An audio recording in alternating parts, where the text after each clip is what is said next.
പിതാവിൻ്റെയും പുത്രൻ്റെയും പരിശുദ്ധാത്മാവിൻ്റെയും നാമത്തിൽ ആമേൻ. ഇന്ന് 30-ാം തീയതി ബുധനാഴ്ച.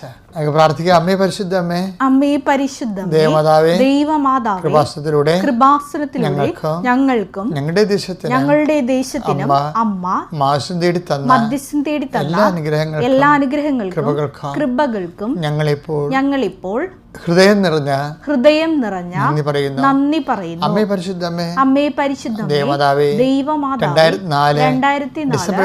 ഡിസംബർ 7 ഉച്ചകഴിഞ്ഞ് 2:30 കൃപാസനത്തിൽ സംഭവിച്ച അമ്മയുടെ പ്രത്യക്ഷപ്പെടലിനെ കുറിച്ച് തിരുസഭയ്ക്ക് സമർപ്പിച്ചിരിക്കുന്ന പഠനരേഖകളുടെ പഠനം ആരംഭിക്കുവാൻ ഞങ്ങൾ പ്രാർത്ഥിക്കുന്നു. അമ്മേ പരിശുദ്ധ ഭൂസ്വർലോകങ്ങളുടെ രാജ്ഞിയായ അങ്ങയ്ക്ക് ഭൗമസംരക്ഷണത്തിനായി പ്രപഞ്ചപ്രകൃതിയെ തന്നെ തിരുസഭ പ്രതിഷ്ഠിക്കുവാൻ ഈ പ്രത്യക്ഷീകരണം വഴി ഇടയാക്കി. പരിശുദ്ധ അമ്മേ, ജപമാല മാതാവേ, സകല കൃപാസനം പ്രാർത്ഥനകളോടും ചേർത്ത് ഞങ്ങളിപ്പോൾ പ്രാർത്ഥിക്കുന്ന ഈ കുടുംബത്തിന്റെ പ്രത്യേക നിയോഗം പറമക്കളെ.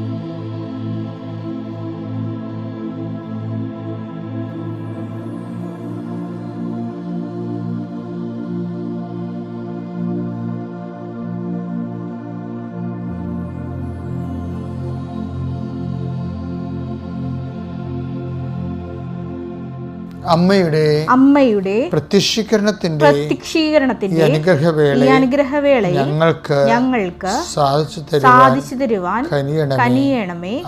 ആമേൻ. വിശ്വാസ പ്രമാണം.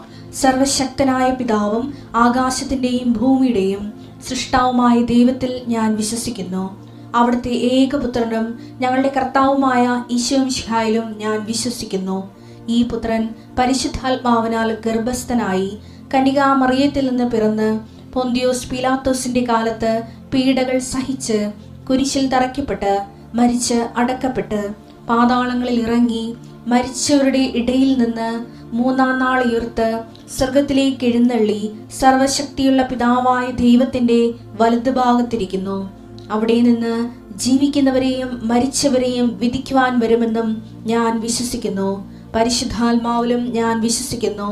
വിശുദ്ധ കത്തോലിക്കാ സഭയിലും പുണ്യവാന്മാരുടെ ഐക്യത്തിലും പാപങ്ങളുടെ മോചനത്തിലും ശരീരത്തിന്റെ ഉയർപ്പിലും നിത്യമായ ജീവിതത്തിലും ഞാൻ വിശ്വസിക്കുന്നു. ആമേൻ. സ്വർഗ്ഗസ്ഥനായ ഞങ്ങളുടെ പിതാവേ, അങ്ങയുടെ നാമം പൂജിതമാകണമേ. അങ്ങയുടെ രാജ്യം വരണമേ. അങ്ങയുടെ തിരുമനസ് സ്വർഗത്തിലെ പോലെ ഭൂമിയിലും ആകണമേ. അന്നു വേണ്ടുന്ന ആഹാരം ഇന്ന് ഞങ്ങൾക്ക് തരണമേ. ഞങ്ങളോട് തെറ്റ് ചെയ്യുന്നവരോട് ഞങ്ങൾ ക്ഷമിക്കുന്നത് പോലെ ഞങ്ങളുടെ തെറ്റുകൾ ഞങ്ങളോടും ക്ഷമിക്കണമേ. ഞങ്ങളെ പ്രലോഭനത്തിൽ ഉൾപ്പെടുത്തരുതേ, തിന്മയിൽ ഞങ്ങൾ രക്ഷിക്കണമേ. ആമേൻ. നന്മ നിറഞ്ഞ മറിയമേ, സ്വസ്തി. കർത്താവ് അങ്ങയുടെ കൂടെ സ്ത്രീകളിൽ അങ്ങ് അനുഗ്രഹിക്കപ്പെട്ടവളാകുന്നു. അങ്ങയുടെ ഉദരത്തിൻ ഫലമായി ഈശോ അനുഗ്രഹിക്കപ്പെട്ടവനാകുന്നു.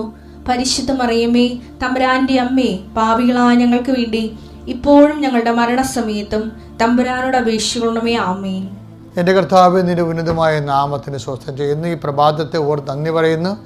രാത്രിയിൽ കർത്താവെ വിശ്രമം നൽകിയതിനും നന്ദി പറയുന്നു. വിശ്രമിക്കാൻ പറ്റാത്തവരും ഉറക്കമില്ലാതിരുന്ന ഒത്തിരിയേറെ മക്കളുണ്ട് ഈശോയെ.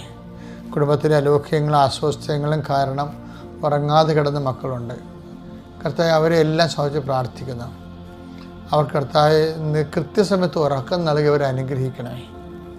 അവരുടെ മനസ്സിനെ അലട്ടുന്ന ഭാരങ്ങൾ, ഉറക്കമില്ലാതിരിക്കാനുള്ള കാരണങ്ങൾ, ചിലപ്പോൾ സ്വകാര്യ ബന്ധങ്ങളുടെ തകർച്ചയാകാം, ചിലപ്പോൾ സാമ്പത്തിക ഞെരുക്കമാകാം, അല്ലെങ്കിൽ ശാരീരിക രോഗമാകാം, അല്ലെങ്കിൽ വീട്ടിൽ അസമാധാനക്കുറവാകാം. ഇങ്ങനെയുള്ള എല്ലാ വിഷയങ്ങളും കർത്താവെ അങ്ങയുടെ ദിവസത്തെ കണ്ണുനീരോടെ ഞാൻ ഏൽപ്പിക്കുന്നു. കർത്താവിൻ്റെ വലിയ ശക്തി അവരിലേക്ക് ആവശ്യിക്കണം. അവരുടെ കഴിവ് കൊണ്ടല്ല കർത്താവെ, അങ്ങയുടെ കൃപ കൊണ്ട് അവിടെ അങ്ങേ സമാധാനം അനുഭവിക്കാനും സ്വസ്ഥവും സമാധാനവുമായിട്ട് ഉറങ്ങാനുള്ള കൃപ അങ്ങയുടെ മക്കൾക്ക് ദൈവം നൽകട്ടെ എന്ന് പ്രാർത്ഥിക്കുന്നു. കർത്താവ്, വരുമാന മാർഗങ്ങളില്ലാത്തവരുണ്ട്, അത് നഷ്ടപ്പെട്ടു പോയവരുണ്ട്, കട അടച്ചിട്ടിരിക്കുന്നവരുണ്ട്, പുതിയ കച്ചവടം കാണാത്തവരുണ്ട്, കച്ചവടം പരാജയപ്പെട്ടവരുണ്ട്, അതുപോലെ വിൽക്കാൻ പാടില്ലാത്ത ചരക്കായിട്ട് കെട്ടിക്കിടക്കുന്നവരുണ്ട്, ഏജൻസി സഹായങ്ങൾ വീട്ടിലിരിക്കുന്നവരുണ്ട്, ആർക്കും വേണ്ടാത്തവരുണ്ട്, ഓഫറുകളൊക്കെ വന്ന് കോമ്പറ്റീഷൻ കൂടിയപ്പോൾ ജീവിക്കാൻ ഇത്രയും നാൾ ജീവിച്ച പല കൊണ്ട് ജീവിക്കാൻ പറ്റാതിരിക്കുന്നവരുണ്ട്. ഈശോ, ഇങ്ങനെ ഓരോരോ വിഷയങ്ങൾ, റബ്ബർ തോട്ടങ്ങൾ കൊണ്ടും മത്സ്യമേഖലയിലെ വരുമാനം കൊണ്ട് ജീവിച്ചിരിക്കുന്നവർക്കുണ്ടായിട്ടുള്ള ഈടറിവുകൾ, അതിനെല്ലാം അതിജീവിക്കാനുള്ള കൃപ അവർക്ക് നൽകണമെന്ന് പ്രാർത്ഥിക്കുന്നു. കർത്താവേ, പുതിയ പുതിയ ബുദ്ധികൾ, പുതിയ പുതിയ ചിന്തകൾ, പുതിയ പുതിയ ആലോചനകൾ, അതിജീവനത്തിൻ്റെ മാർഗങ്ങൾ അഭിഷേകമായി അങ്ങനെ മക്കൾക്ക് നൽകണമെന്ന് പ്രാർത്ഥിക്കുന്നു. വിദേശത്ത് പോയിരിക്കുന്ന മക്കൾ, പഠിക്കാൻ പോയിരിക്കുന്ന മക്കൾ, ജോലിക്ക് പോയിരിക്കുന്ന മക്കൾ, അവർ ആ മേഖല അനുഭവിക്കുന്ന പ്രത്യേക പ്രതിസന്ധികൾ, പ്രയാസങ്ങൾ, അതിൽ നിന്നെല്ലാം മനം നൊന്തിരിക്കുന്നവർ അവരെ നീ ആശീർവദിക്കണം പ്രാർത്ഥിക്കുന്നു. വിദേശത്തുള്ള രോഗികൾ, അവർ വല്ലാതെ വലയുന്നവരുണ്ട്. ഒരു ശുശ്രൂഷയും ലഭിക്കാത്തവരും, വളരെ മോശമായ സാഹചര്യങ്ങളിൽ നാട്ടിൽ പോരാനും പറ്റണില്ല, പോരാതിരിക്കാനും പറ്റുന്നില്ല, സമ്പത്തുമില്ല, ജോലിയുമില്ല, ഇങ്ങനെ കിടന്ന് കറങ്ങി വരുന്ന വേദനിക്കുന്നവർ, ഇന്നും നീ സഞ്ചാരി മാതാവേ അമ്മ, ഇന്ന് അവരെ സന്ദർശിക്കണം. ഈ പ്രാർത്ഥന കേട്ടിട്ട് അവർ നിൻ്റെ അനുഭവം കൊണ്ട് അടയാളം കിട്ടിയിട്ട് ആശ്വാസം അനുഭവിച്ചിട്ട് അവർക്ക് ഭാഷത്തിൽ വന്ന് സാക്ഷ്യം പറയണമെന്ന് ഞാൻ അമ്മയോട് കർശനത്തോട് യാചിക്കുന്നു. എൻ്റെ കർത്താവിൻ്റെ ഉന്നതമായ നാമത്തിൽ തൊഴിലിടങ്ങളെ ആശ്രയിക്കാൻ പ്രാർത്ഥിക്കുന്നു. പുതിയ തൊഴിൽ കണ്ടുപിടിക്കാനുള്ള കൃപയ്ക്ക് വേണ്ടി പ്രാർത്ഥിക്കുന്നു. ചെയ്തുകൊണ്ടിരിക്കുന്ന തൊഴിലിന് അപ്ഡേഷൻ കിട്ടാൻ വേണ്ടി പ്രാർത്ഥിക്കുന്നു. കർത്താവെ, എൻ്റെ കർത്താവിൻ്റെ ഉന്നതമായ നാമത്തിൽ സഭയുടെ അധികാരത്തിൽ മക്കളില്ലാത്തവർക്ക് വേണ്ടി പ്രാർത്ഥിക്കുന്നു. മക്കൾ ഉണ്ടാകുന്നതിന് വേണ്ടി പ്രാർത്ഥിച്ചുകൊണ്ടിരിക്കുന്നവരെ ആശീർവദിക്കാൻ പ്രാർത്ഥിക്കുന്നു. എൻ്റെ കർത്താവിൻ്റെതുമായ നാമത്തിൽ കോടതി കേസുള്ളവർ, പോലീസിൽ കേസുള്ളവർ, അതെല്ലാം മോശമായ രീതിയിൽ മാറുന്നവരും, അതുപോലെ തന്നെ സത്യത്തിന് നിരക്കാത്ത വിധത്തിൽ കോടതിയിലും പോലീസ് സ്റ്റേഷനിലും ഒക്കെ നടപടിക്രമങ്ങൾ വരുമ്പോൾ ഇനി എന്ത് ചെയ്യണമെന്ന് അറിയാൻ പാടില്ല. വേദനിക്കുന്നത് തങ്ങൾക്ക് ആരുമില്ലല്ലോ, അതിന് കഴിവില്ലല്ലോ, പണമില്ലല്ലോ, വിദ്യാഭ്യാസമില്ലല്ലോ, ആരും തങ്ങൾക്ക് വേണ്ടി വാദിക്കാനില്ലല്ലോ എന്നൊക്കെ പറഞ്ഞ് വേദനിച്ച് നൊമ്പരപ്പെടുന്നവരെ, ഭാരപ്പെടുത്തുന്നവരെ കർത്താവിൻ്റെ ചൈതന്യത്തിനെ സമർപ്പിക്കുന്നു. അവർക്ക് ദൈവം തന്നെ തുണയായി നിന്നുകൊണ്ട് ഞാൻ ഏത് കോടതിയിലായാലും കർത്താവിൻ്റെ സാന്നിധ്യം അനുഭവിക്കാനും ദൈവത്തിൻ്റെ പരിപാലനയ്ക്ക് അവർ സുവിശേഷത്തിൻ്റെ സാക്ഷികളാകാൻ അവരെ അനുഗ്രഹിക്കുന്ന പ്രാർത്ഥിക്കുന്നു. എഴുതുന്ന കുഞ്ഞുങ്ങൾ, ടെസ്റ്റുകൾ എഴുതുന്ന കുഞ്ഞുങ്ങൾ, പരീക്ഷ എഴുതുന്ന കുഞ്ഞുങ്ങൾ, അതുപോലെ തന്നെ കോമ്പറ്റീഷനിൽ പങ്കെടുക്കുന്ന മക്കൾ, ഓരോരോ സ്പോർട്സ് കോമ്പറ്റീഷൻസ് ഉണ്ട്, അതുപോലെ തന്നെ റൈറ്റ് കോമ്പറ്റീഷൻസ് ഉണ്ട്, ജോബ് കോമ്പറ്റീഷൻസ് ഉണ്ട്, ഇൻ്റർവ്യൂകളുണ്ട്. ഇങ്ങനെയുള്ള എല്ലാം പങ്കെടുക്കുന്ന മക്കൾ, അവർക്ക് പലപ്പോഴും കണ്ട് അവരുടെ പ്രതിയോഗികളെ കണ്ട് പകച്ചു നിൽക്കുന്ന മക്കൾ, അവർക്ക് ശക്തി കൊടുക്കുകയും ദൈവത്തിൽ ആശ്രയിക്കുന്നതിന് ഉന്നതമായ വിജയം നൽകി അവർ അനുഗ്രഹിക്കുകയും ചെയ്യാൻ പരിശുദ്ധമ്മ ദൈവം ഏൽപ്പിക്കുന്ന കല്യാണം ഒത്തുവരാത്ത മക്കൾ, ഒത്തിരി കല്യാണം നടക്കുന്ന സീസണിൽ പോലും ജീവിത പങ്കാളിയെ കിട്ടാതെ വിഷമിക്കുന്നവർ, വന്ന കല്യാണം പിരിഞ്ഞു പോണവർ, അകന്നു പോണവർ, കർത്താവെ അത് അലസിപ്പോകുന്നവർ, ഇങ്ങനെയുള്ള എല്ലാ വിധത്തിലും ജീവിതം ഭാരപ്പെട്ടിരിക്കുന്നവരും, അതുകൊണ്ട് പള്ളിയിൽ പോകാതിരിക്കുന്നവരും, അതുകൊണ്ട് ദൈവത്തോട് അടുക്കാതിരിക്കുന്നവരും, പ്രാർത്ഥിക്കാതിരിക്കുന്നവരും, എന്തിനാ പ്രാർത്ഥിക്കണത് എന്ന് വിചാരിച്ചുകൊണ്ട് തങ്ങളുടെ പരാജയ അനുഭവങ്ങൾ ചുമന്നുകൊണ്ട് നടക്കുന്നവർ, ഇങ്ങനെ എപ്പോഴും തന്നോട് തന്നെ വെറുപ്പ്, എല്ലാവരുടെയും വെറുപ്പായിട്ട് ഇങ്ങനെ ഇരുട്ടുമുറിയെ സ്വന്തമായിട്ട് തളച്ചിട്ടിരിക്കുന്ന മക്കൾ കർത്താവിൻ്റെ നാമത്തിൽ അവർ പരിശുദ്ധം അവരെ സഹായിക്കുകയും അവരെ സന്ധിക്കുകയും ചെയ്തിട്ട് പ്രാർത്ഥിക്കുന്നു. കുഞ്ഞുങ്ങളെ, ഡിപ്രഷനുള്ള കുഞ്ഞുങ്ങളെ സംബന്ധിച്ച് പ്രാർത്ഥിക്കുന്നു. എൻ്റെ കർത്താവിനുമായ നാമത്തിൽ സഭയുടെ അധികാരത്തിൽ കുരിശടയാളത്തിൽ യാത്രക്കാരെ സംബന്ധിച്ച് പ്രാർത്ഥിക്കുന്നു. യാത്രയിലെ ലക്ഷ്യങ്ങളെ സംബന്ധിച്ച് പ്രാർത്ഥിക്കുന്നു. അതെല്ലാം സഭകരിച്ച് തിരിച്ചു വരാൻ വേണ്ടി പ്രാർത്ഥിക്കുന്നു. നിത്യം പിതാമ്പുത്രനും പരിശുദ്ധാത്മാവിനെ നയിക്കുവാമേ.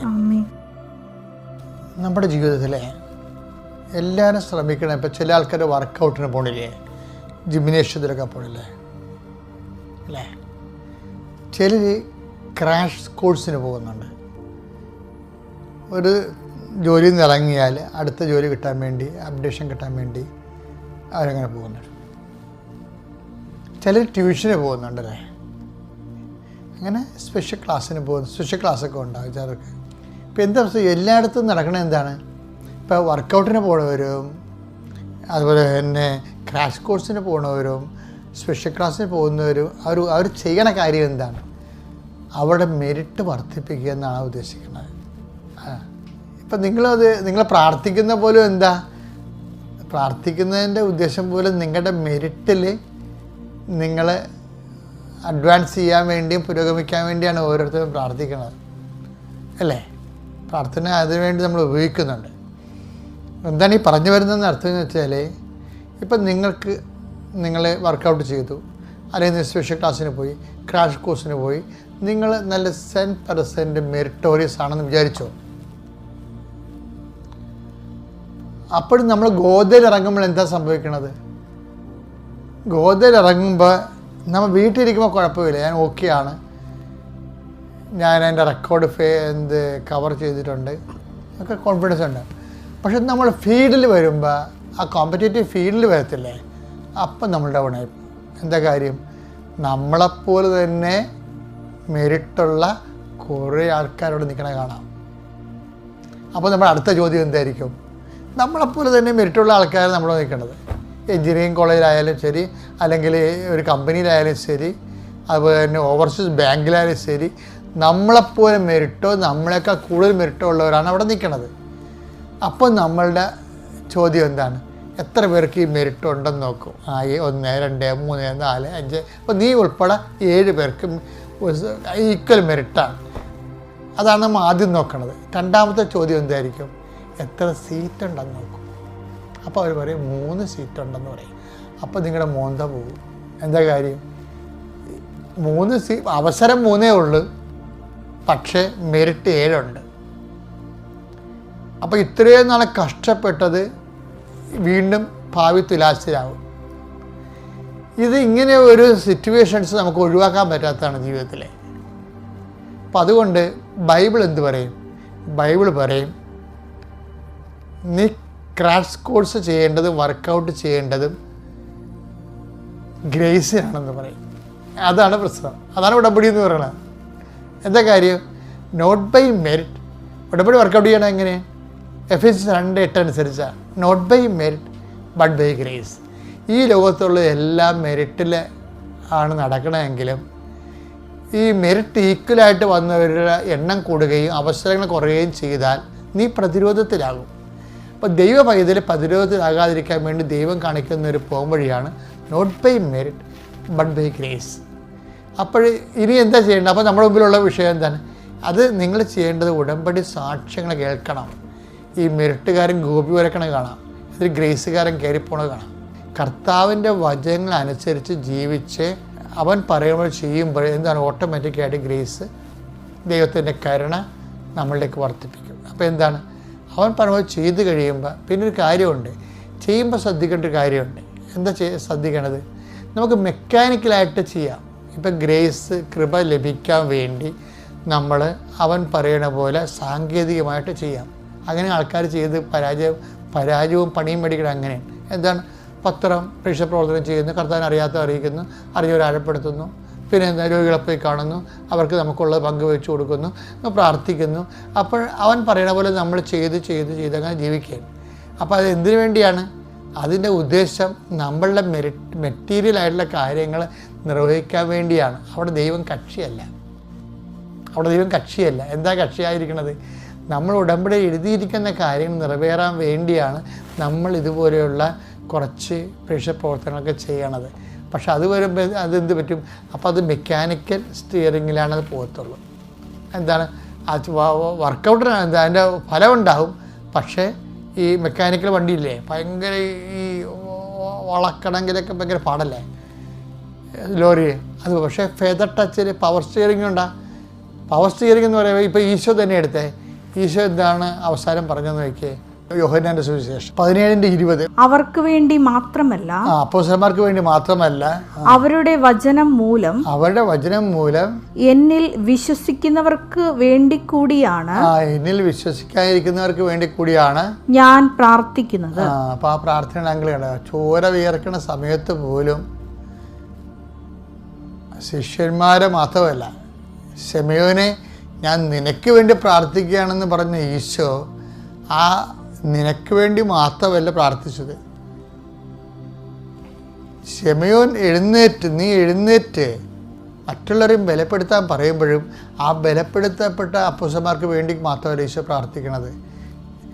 ഈ ലോകത്തിൻ്റെ അവസാനം വരെ ഈശോയിൽ വിശ്വസിക്കാനിരിക്കുന്ന എല്ലാവർക്കും വേണ്ടി ഈശോ പ്രാർത്ഥിക്കുന്നുണ്ട്. അതാണ് പ്രേക്ഷിത പ്രവർത്തനം എന്ന് പറയുന്നത്. അതാണ് ഗ്രേസ് ഗീവിങ്ങിൻ്റെ ഒരു ഫോർമാറ്റ് എന്ന് പറയുന്നത്. എന്താണ്? നമ്മളിതൊക്കെ ചെയ്യുമ്പോൾ നമ്മുടെ IELTS പാസ്സാകണം, നമ്മുടെ PR കിട്ടണം, നമ്മുടെ പെൻഷൻ വർദ്ധിപ്പിക്കണം എന്നും പറഞ്ഞ് മാത്രം മിനിമം പ്രോഗ്രാം വെച്ചുകൊണ്ട് പ്രാർത്ഥിച്ചാൽ ഗ്രേസ് ഉണ്ടാകത്തില്ല. ദൈവത്തിന് നമ്മളോട് കരുണ തോന്നണമെങ്കിൽ ആ തോന്നണ പോയിൻ്റ് ഉണ്ട്. അതാണ് ആ പോയിൻ്റ് വരെ നമ്മൾ എത്രയോ വെള്ളം ചൂടാക്കണമെങ്കിൽ ചൂടായി ആവിയാകണം എപ്പോഴാണ്? 100 ഡിഗ്രി തിളപ്പിക്കണ്ടേ? അതുപോലെ തന്നെ ദൈവത്തിന് നമ്മൾ കരുണ തോന്നണമെങ്കിൽ അതിൻ്റെ ഒരു ഡിഗ്രി ഉണ്ട്. അതുകൊണ്ട് ഈ സങ്കീർത്തനം പറയണത് 123:2 എടുത്തേ. ദാസന്മാരുടെ കണ്ണുകൾ യജമാനന്റെ കയ്യിലേക്ക് എന്നതുപോലെ ദാസിയുടെ കണ്ണുകൾ സ്വാമിനിയുടെ കയ്യിലേക്ക് എന്നതുപോലെ ഞങ്ങളുടെ ദൈവമായ കർത്താവേ ഞങ്ങളുടെ മേൽ കരുണ തോന്നുവോളം ഞങ്ങളുടെ കണ്ണുകൾ അവിടത്തെ നോക്കിയിരിക്കുന്നു. അപ്പം ദൈവകരുണ നമുക്ക് ലഭിക്കാനും ഒരു പോയിൻ്റ് ഉണ്ട്. ആ പോയിൻ്റ് നമ്മളുടെ ഈ IELTS, വീട് വിൽപ്പന, അതുപോലെ ജോലി കിട്ടാൻ വേണ്ടിയുള്ള പ്രാർത്ഥന, അതിനു വേണ്ടിയുള്ള സാങ്കേതികമായ ചെയ്ത്തുകളല്ല. അതിന് ദൈവത്തിന് പ്രയോജനമുള്ളവരാകണം. അപ്പോഴാണ് ആ പോയിൻ്റ് നമ്മൾ എത്തുമ്പോഴാണ് ദൈവം നമ്മൾക്ക് കരുണ തരുന്നത്. കാര്യം not by merit but by grace work ചെയ്യുന്ന സമയമാണ്. ശ്രദ്ധിക്കുക. Praise the Lord.